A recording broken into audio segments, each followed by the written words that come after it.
Our cities and our neighborhoods are stories in motion.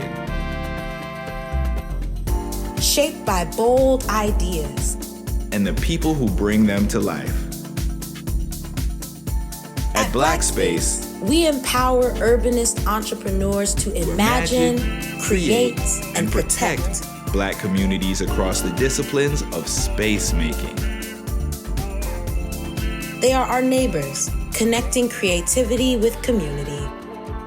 Their work is not only functional, but also deeply reflective of the culture, identity, and creativity of the people who call them home. This is Studio Kin. Changemakers creating a future where Black neighborhoods and communities thrive and evolve.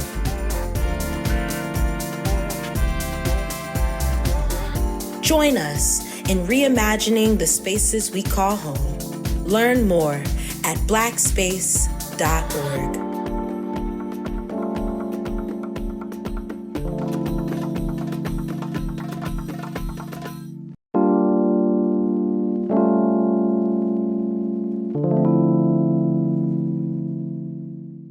Hello, my name is Denicia Monet Malone. I am incredibly excited to be a part of this first cohort. So when I'm thinking about Black space, I tend to think of Black space as home row. You know, that space where your hands are supposed to rest on the keyboard at ease. That's how Black spaces have embraced me. So I approach the work through the influence of three specific entities. One is my mother and my grandpapa, who did this work of infusing care into every space that they occupied. The other, I'd have to say, would be former Mayor Anthony Mocas of Colombia, who believed in the power of creativity for the well-being and futurity of his people. And then probably Gordon Parks. I really appreciate the way that he captured Black life in the early 1900s in such a beautiful and forceful way. I think it's because of that sort of constellation that I have in my head and in my heart all the time, that I have such appreciation for the power of collaboration. There is a magnificent nature to remembering that we all bring something beautiful and valuable to the table. It essentially presents a feast. And if I'm doing that in the way that I believe I have the grace to do it, then that means I've heard the desires of the folks who have invited me to their communion. And it also means that I've taken the patient steps to work alongside them and to help them dream or create or envision something in the way that they want so that it's useful for their own futures.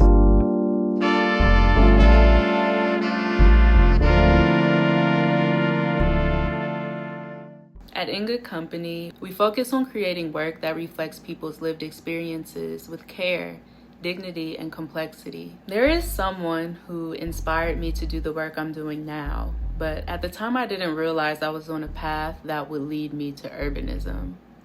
I met Dion Custer Edwards around 2018.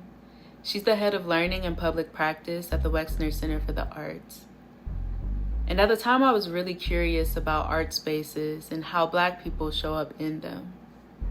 Dion was the first person who made me feel like there was a place for me in that world, even though I didn't have a formal background in it.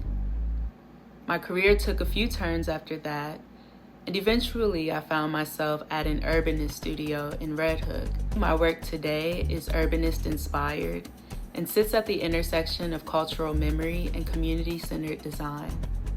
I work with everyday people to reflect their histories, lived experiences, and values through exhibitions. Ultimately, this work is about more than just storytelling. It's about helping communities articulate their histories, their needs, dreams, and solutions. Innovation for us starts with listening, remembering, and building something new from that place together.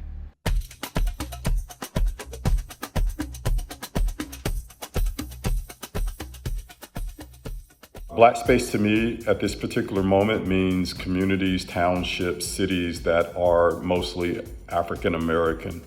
Our first city, Tuskegee, Alabama, that we're engaged with is over 95% African American. Our work contributes by providing an AI solution for their planning and permitting offices, elevating them into the future with technology and allowing them to automate a lot of the processes that require right now human capital to get those jobs done. Because we don't have the human capital or necessarily the resources of bigger towns and cities, how do we make do with what we have? I believe being in an ecosystem of urbanists would help me to understand a bit more of what those spaces require, so that as we fine tune our models, they are representative of best in class to that space. The same information that we're using for developers is the same information that the cities need to actually speed their process up. A lot of the communities that I'm speaking of are left behind in so many ways.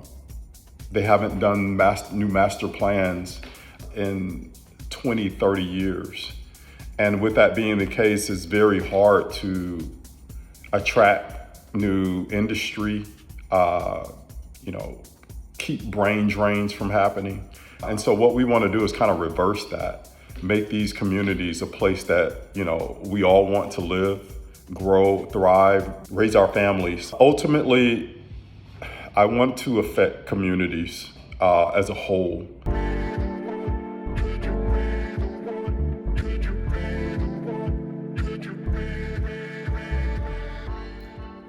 To me, a Black space isn't just a geographic location. It's a place where Black people feel seen, safe, rooted, and free. It holds memories and culture and resistance and joy. It evolves with us across generations. It can be a neighborhood, a corner store, a park, a garden, a street where people know your name.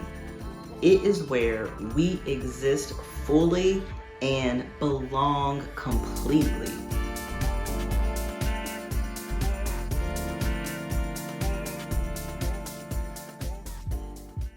As a practitioner, I wanted to ensure that the work that we do really centers community voice and really gives voice to folks who feel like they typically don't have a voice in the shaping and creation of their environments. I really ran up against a wall where I just could not continue to practice architecture in the traditional sense anymore. I felt like I really wanted to spend 90% of my time being of service to my community. And it is an amazing thing to not only dream about things and to wonder and want to create, but to actualize those things out loud.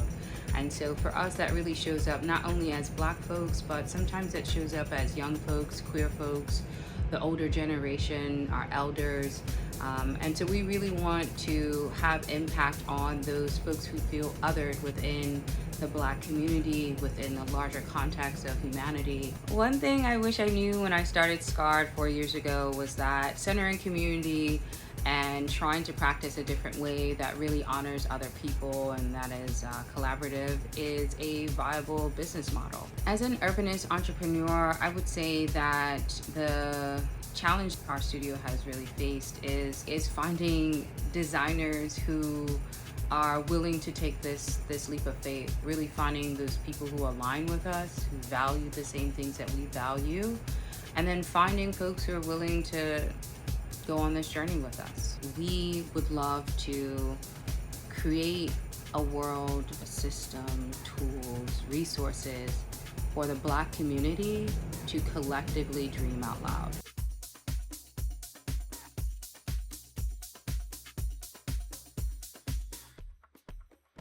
I'm very interested in the Black lived experience throughout the diaspora.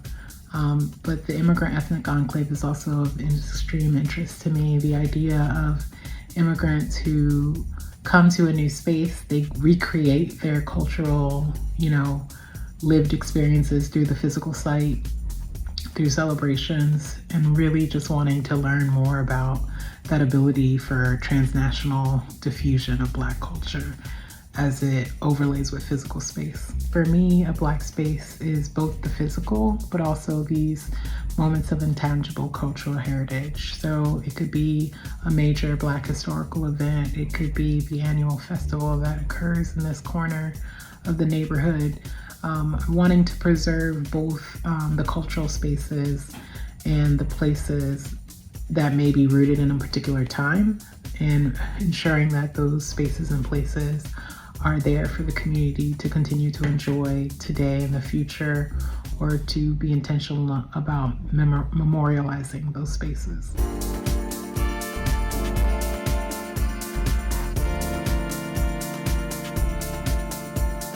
Hi there, my name is Gabrielle Davenport and I am a co-founder at BEM Books and More, a Black food bookstore based in Brooklyn, New York. We are really envisioning a community hub where Black diaspora communities globally can find a home and can find a space to explore what food tells us about ourselves and about each other. Thinking about how where we live unfairly in many cases impacts what we have access to eat, much less to grow, has been really central to my work for many years now. The small businesses that I grew up around in Oakland, California, not only were there incredible small businesses, restaurants and bookstores and gift shops and places to get your herbs and incense and everything in between. There was such a steadfast commitment from the community to keep those small businesses alive. I used to organize with the Central Brooklyn Food Co-op, and that was really sort of my first introduction to food justice work in Brooklyn. I used to book free concerts at the Celebrate Brooklyn Festival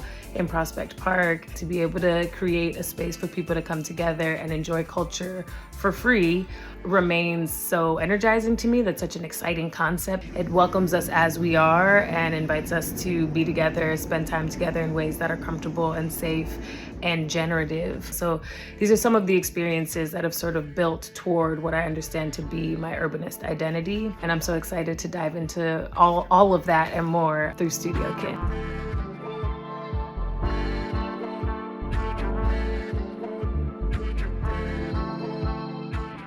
Hi everyone, my name is Vanessa Morrison. I'm one of the co-founders and I'm the CEO of Open Design Collective. We are Oklahoma's first and only Black and women-led nonprofit design firm that supports the social and the spatial needs of Black communities through the tools of architecture, design, cultural preservation, and planning. And we are really passionate about the work that we do and really honored to get to work with communities across our state. I come from a long lineage of beautiful, brilliant, courageous Black women who not only supported their families, but also supported their neighbors. And that absolutely shaped me in being a very community, collectivist, collaborative-oriented person. I have a background in public health and crisis intervention and trauma-informed care. And so I worked many, many years with individuals and families that were facing what seemed to be impossible adversities to overcome, and really started to see very clearly how the built environment was shaping all of that, where they lived, their access to transportation, their ability to move around their community, to access their needs. And I started to just get really curious about who's making these decisions. I just feel so fortunate to be in a role where I feel like I'm still supporting my community,